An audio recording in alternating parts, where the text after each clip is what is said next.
And ballot papers are still being counted following delayed parliamentary elections in Ethiopia. The first electoral test for Prime Minister Abiy Ahmed.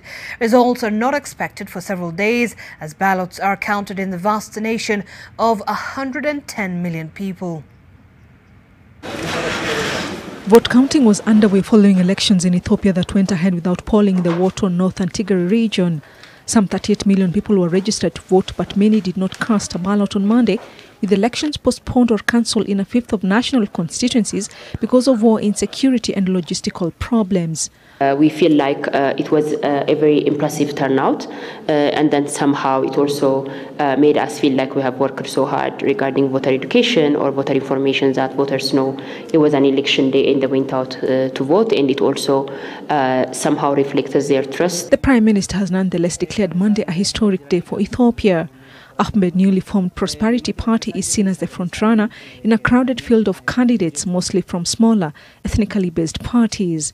The vote was seen as a crucial test for the Prime Minister, whose rise to power in 2018 initially seemed to signal a break with decades of authoritarian rule, but who has since waged war in the Tigray region and whose party has been accused of election abuses. With the election date yesterday, and which was largely peaceful, except for 2 polling stations where we had some incidents. So one is like in Oromia region, where our poll workers reported that they have been threatened, so they left polling station. I think on midday,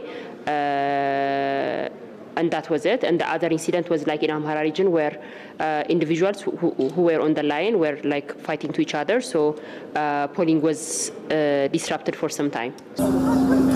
But some prominent opposition parties, notably in the country's most populous region, Oromia, boycotted the election, citing intimidation and imprisonment of some of their leaders and supporters. Some polling stations have started posting results.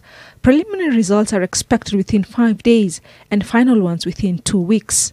Meanwhile, an American citizen who was in Ethiopia to observe its 6th general election has been found dead in the capital, Addis Ababa. John Marsh was a member of the Carter Center team of observers. The cause of death was not immediately established, police saying a postmortem examination would be carried out and that an investigation was underway.